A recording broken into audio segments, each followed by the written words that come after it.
Afadhali umekuja, afadhali umekuja. Mtu huyu aliyebakia ananisumbua kichwa, nataka uende ukammalize.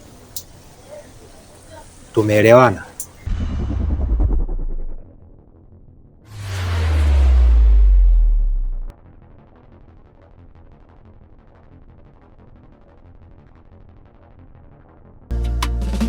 Ulizi wa damu umeleta mauti, ndugu wanwindana kwa tamaa ya mali, mpaka amegeuka adui wa familia kwa sababu ya urithi wa wazazi waliokufa.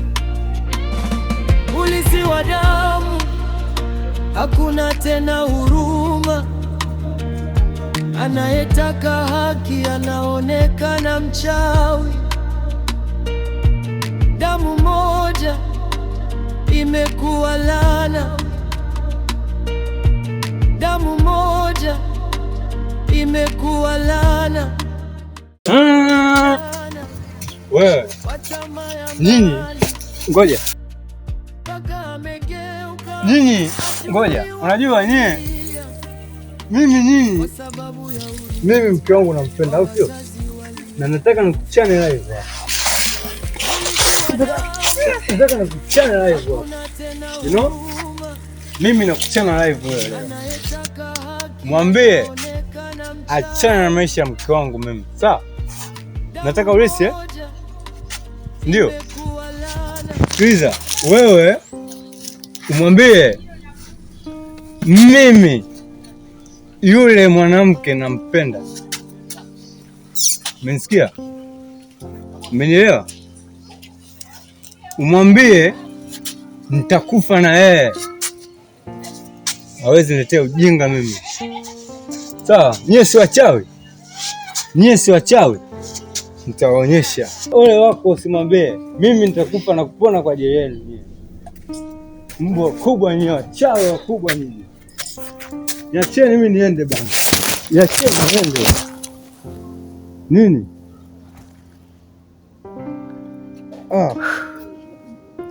Nini mchanganya watu nini? Wachawi. Umwambie nyie ni wachawi au sio?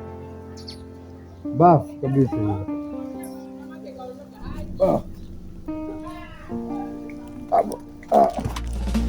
Ulizi wa damu umeleta mauti, ndugu wanwindana. Mbona maneno anajirudia? Aliniambia mdogo wangu. Nimesikia na mimi.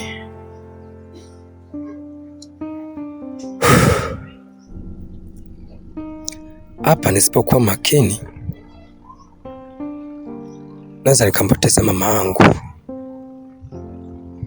Inabidi niamke sasa. Nitapambana nalo kivyovyote vile.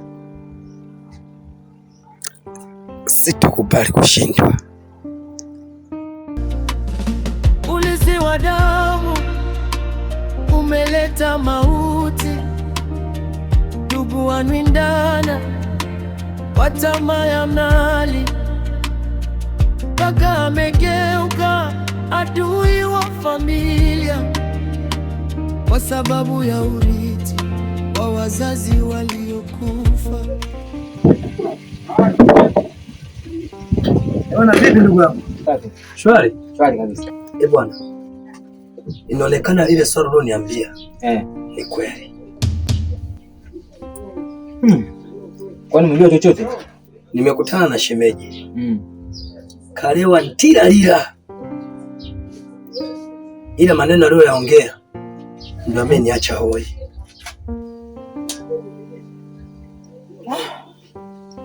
Akwambiaje?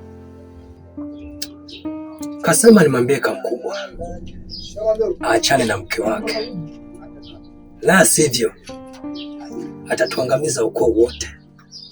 Anampenda mke wake. Sasa hapo mimi ndo naanza kuishi kwenye ukweli sasa. kwa kile ulichoniambia. Hapo sasa, ndugu yangu, wanasema ukiona mwenzako kanyolewa anza kutia maji. Hata mimi naanza kuishi kwa wasiwasi. Ni lazima uwe na wasiwasi, ila usiogope. Ngoja tuendee kulichimbua zaidi. Tukipata sababu, ndio tutapata na tiba yake pia. Hatutokubali kuwa wanyonge katika hili. Kweli ndugu yangu. Kweli. Sawa. Hapa kilichopo hapa ni kuelewana. Ndio tunafanya nini? Sawa. Ngoja mimi niondoke. Basi sawa, lakini kitakachoendelea tutakuwa unanijulisha. Au nitakuwa haina shida. Haina shida. Halafu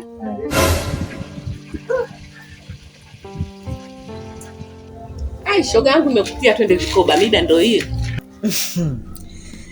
Yaani leo shoga yangu najisikia uvivu. Maana chakula cha mna sijapika. Na leo najisikia uvivu sisikia hata kutoka. Yaani hapa tu nikupe langu ya vikoba kwa nigongea hisa zangu. Hamna shida. Chukana shoga yangu kabla yote. Hivi umesikia shida ya hii familia ya mzee ya Swedi? Nasikia mkeke mkubwa yuko hoi.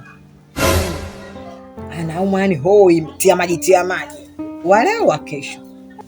Mimi unajua shoga yangu ile familia naijua nje ndani. Kinachowaponza shida yao ni tamaa.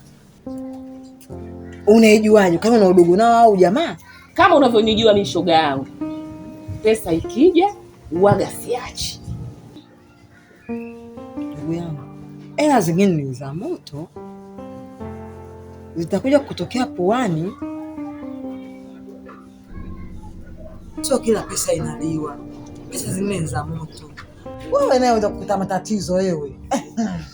Kwa hiyo nataka kuniambia tatizo la familia ya mzee Swedi, vifo, maradhi, wewe ndio unahusika sio? Aka shoga yangu. Asa kuvipi tena? Wewe unanijua mimi nilivyo.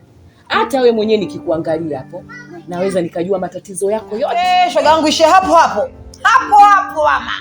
Shida zako nazo zinanitosha. Ngoja nikupepesa vikoba uende. Ulizi wa damu umeleta mauti, ndugu wanwindana kwa tamaa ya mali, mpaka amegeuka adui wa familia kwa sababu ya urithi wa wazazi waliokufa. Ulizi wa damu hakuna. Sawa. Wala msala. Heri. Ndio uchukue simu yangu. Ndio hii. Ya ndio.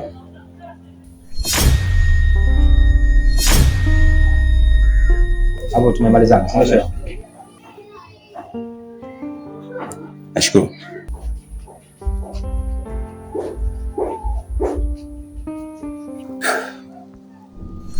Umekosa nini kwa? Kitu gani hasa umekikosa? Sinaongea na wewe, kitu gani hasa umekikosa kutoka kwangu? Kama nyumba si ninazo au ndani, kitu gani wewe hauli? Kwenda kunizalilisha mimi, unakwenda kulala kwenye magesti, unaiba 50,000 na simu.